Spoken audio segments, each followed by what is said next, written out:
how did Marvel scenes go from this to this in just 4 years? During this deep dive, we'll show how a once untouchable cinematic titan became a vulnerable and flawed franchise. After assembling Marvel's successes, failures, and future plans into a single package, we found the issues killing the universe and the ways it just might be saved. Join us as WatchMojo takes you through the rise and fall of the MCU.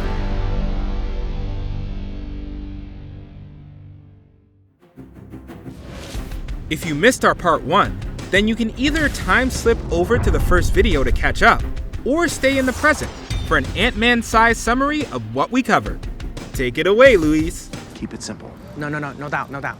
Okay, so I'm at this art museum with my cousin Ignacio, right? Okay, maybe we'll just do the recap. Last time, we laid out how Marvel impressively rose to the top of Hollywood over 11 years, with iconic characters, compelling stories, and slow world building.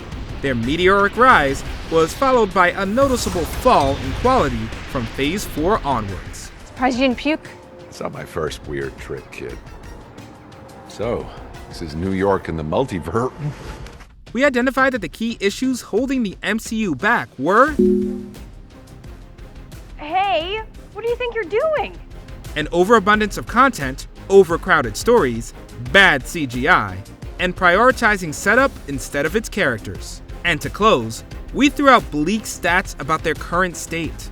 Now that we're back to the studio's lowest point, it's time to talk about the MCU's potential redemption.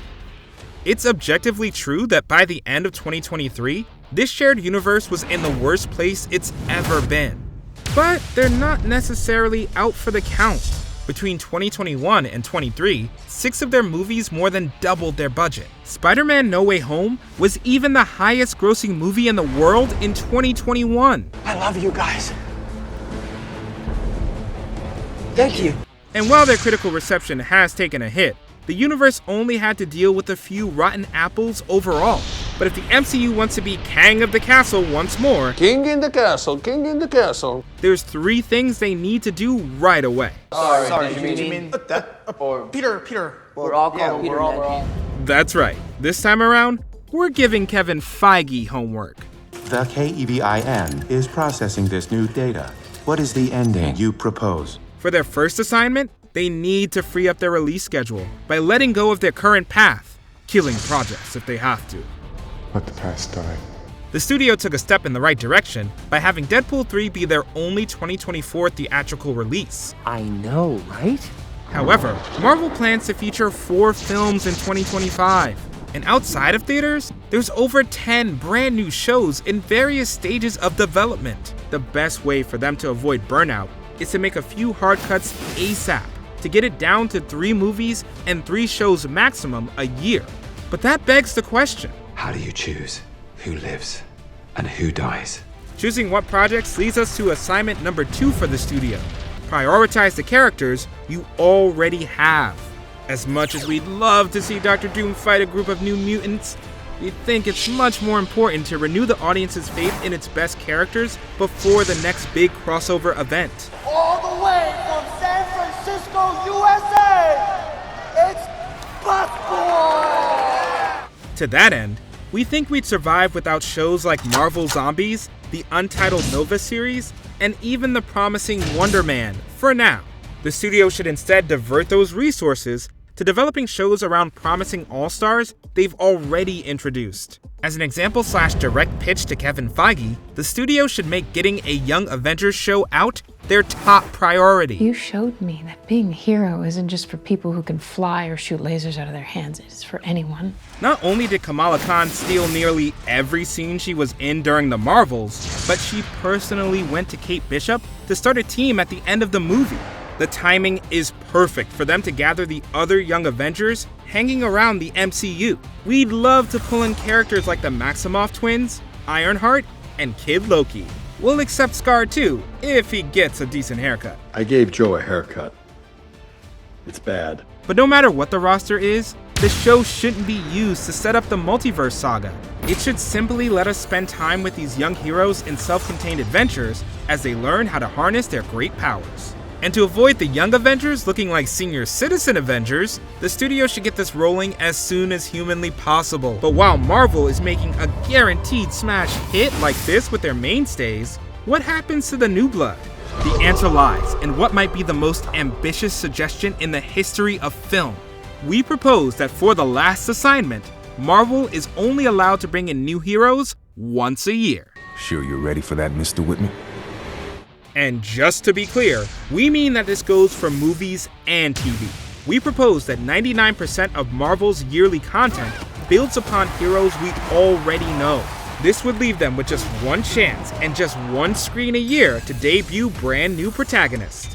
That way, this sole hero release will feel like a huge event that absolutely cannot be missed by fans. ¿En si superhero mostraya? This one movie/show will also be bookended by strong stories with icons we already love.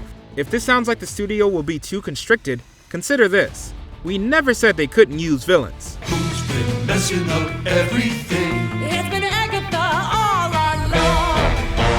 along. Imagine if Marvel took a page out of Joker's book and gave us more content based on some of the studio's best big bads. And to be extra clear, we don't want them to take the easy way out and use anti-heroes, even if they are very intriguing. But I think a bunch of guys like us should team up, could do some good. Intriguing. Absolutely not. In any case, villain-focused projects could feel vastly different from the rest of Marvel's catalog while using their same winning formula.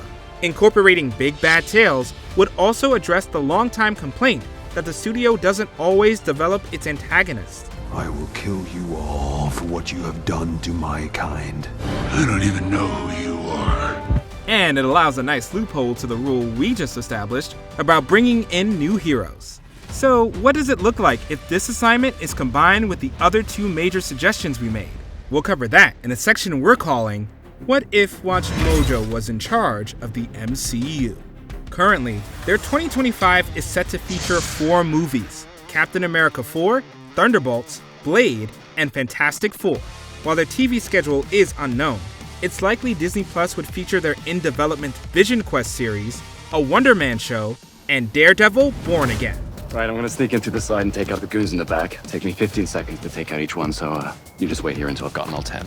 What if they took our advice and shifted their schedule to mostly focus on MCU All-Stars within the span of 6 projects a year?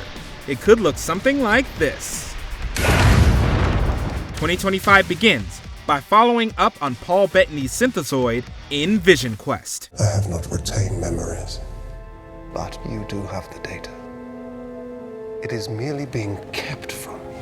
After watching his internal journey of self-discovery, we'll have the more action-packed and spectacle-filled Thunderbolts.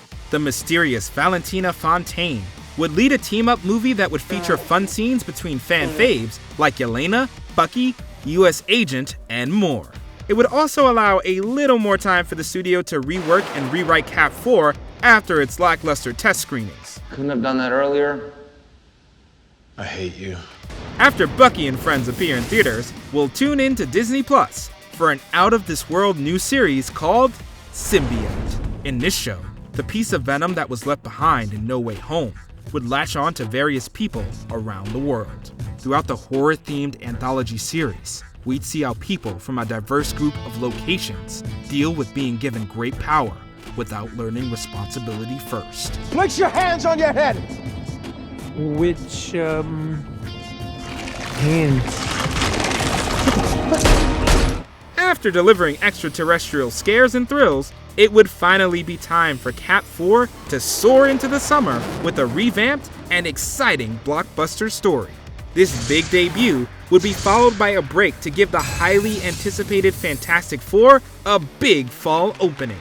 And after this new team is set, we'd get the Kamala Khan-led Young Avengers episodic series. Their adventures would cap off a year of stories that gave us androids, aliens, and wizards. Our proposed schedule would give fans a great amount of content in a much more digestible format. And since we go from big team-ups to horror to a solo adventure and beyond, the MCU will be full of the variety it once had.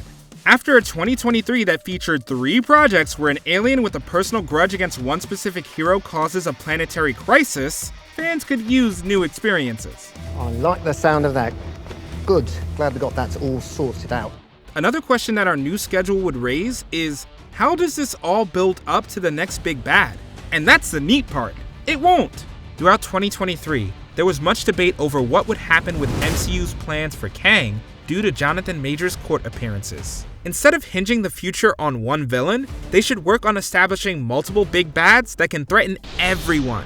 That's why our 2025 would be mostly about getting back to basics for most of the year, until the Fantastic Four movie drops. A new day is dawning. The day of the Fantastic Four. During the film, the MCU would have two exciting choices. They could follow comic book tradition and have the Fantastic Four battle a world-breaking villain like Galactus. On the flip side, they could have Kang be the main villain until Dr. Doom arrives, steals the spotlight, and becomes the new MCU big bad. Victor, what's the matter? Afraid of ghosts? Either way, the studio will manage to put a key big bad at the forefront of their solo new hero adventure. That idea alone makes us want to race to a movie theater and see what happens next. About what time is this going down? I want to have some popcorn ready. But before we leave, let's address the projects we'd keep that would be dropped from 2025.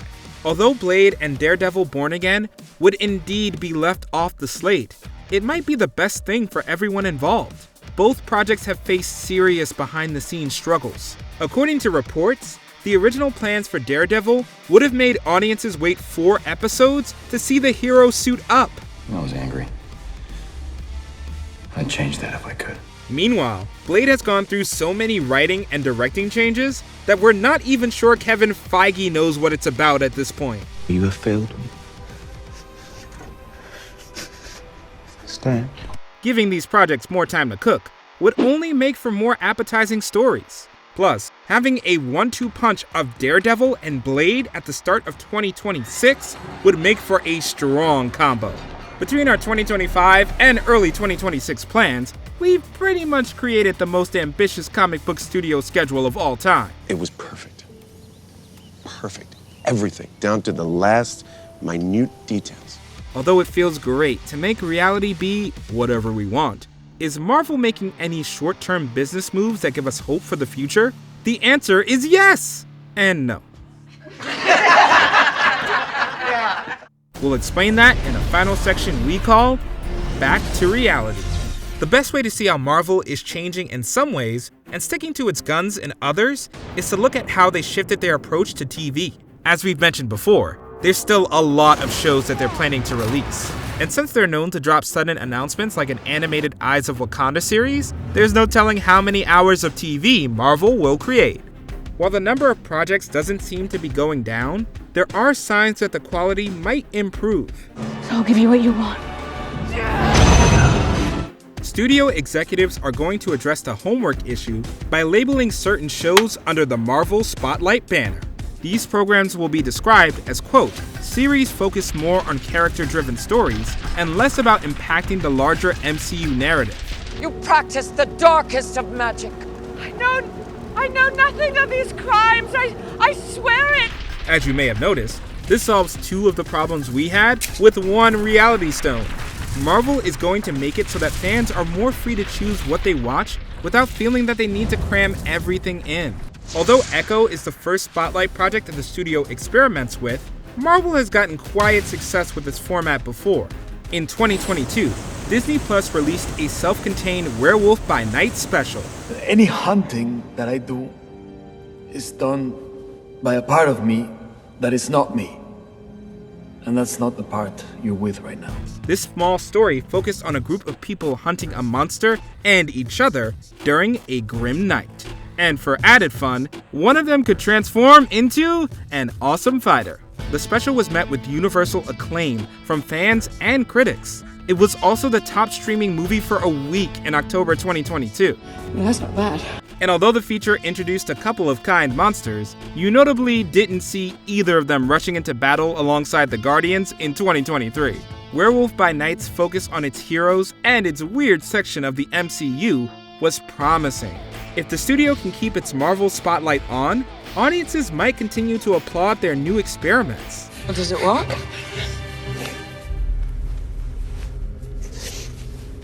once. For the tiebreaker test, we wanted to see how many heroes will be thrown at audiences in 2024. And surprisingly, it looks like the MCU will pass this test with full honors. Most of their planned 2024 projects featured characters that we've already met before. I did not break your rules. They simply bent to my power. And Marvel gets to cheat a little bit with projects like the What If Zombies series. This spooky series allowed the studio to use characters we already met, while introducing ghoulish variants of familiar faces. For the final possible TV offering, the MCU will drop X-Men 97. The studio will once again take a bit of a shortcut by directly picking up where the original show left off. I've been in contact with mutants around the globe. They're ready to fight. Who is with me? As a result, some fans will get to revisit the heroes they once knew. The X-Men are so iconic that they'll feel familiar, yet new to those who didn't get to know the show. This should prevent anyone from being overwhelmed by a bunch of new faces right away. While this still feels like a shortcut around our introducing new heroes rule, it's the second of two great signs. If Marvel can apply its approach to TV to its entire strategy, their Phase 5 would start looking a lot better. At the core, we want the MCU to feel as exciting and daring as it once was. That starts with slowing down to give us time to truly appreciate each project. Use that added room to breathe to let the characters we love grow and inspire us. And when the time is right each year, broaden our horizons with new faces and concepts that make us believe in heroes or even villains. I know what kind of god I need to be. For you. Before we continue, be sure to subscribe to our channel and ring the bell to get notified about our latest videos. You have the option to be notified for occasional videos or all of them. If you're on your phone, make sure you go into your settings and switch on notifications. And even if the robotic Kevin that runs the MCU ignores literally everything we said in this two-part essay, we hope they hear this one last comment. Oh, haha, I see what you did there. You may proceed. The MCU rose by focusing on singular characters with dreams of being better, so they could improve the world around them. But this dynasty you built will fall if every project only exists to serve a bigger crossover. If you're looking for redemption, it's time for you to remember why fans showed up in the first place. They came for a story where one person had a crazy idea about how to make the world a better place. Redeem the universe by making us believe in heroes like that once more. Give us faith that one person, one hero, can really make a difference, and you'll watch the sun rise again on a grateful universe. I might just wait here for a little bit.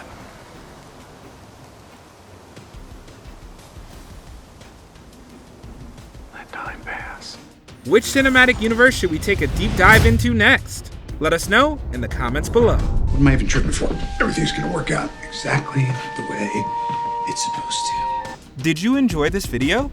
Check out these other clips from WatchMojo and be sure to subscribe and ring the bell to be notified about our latest videos.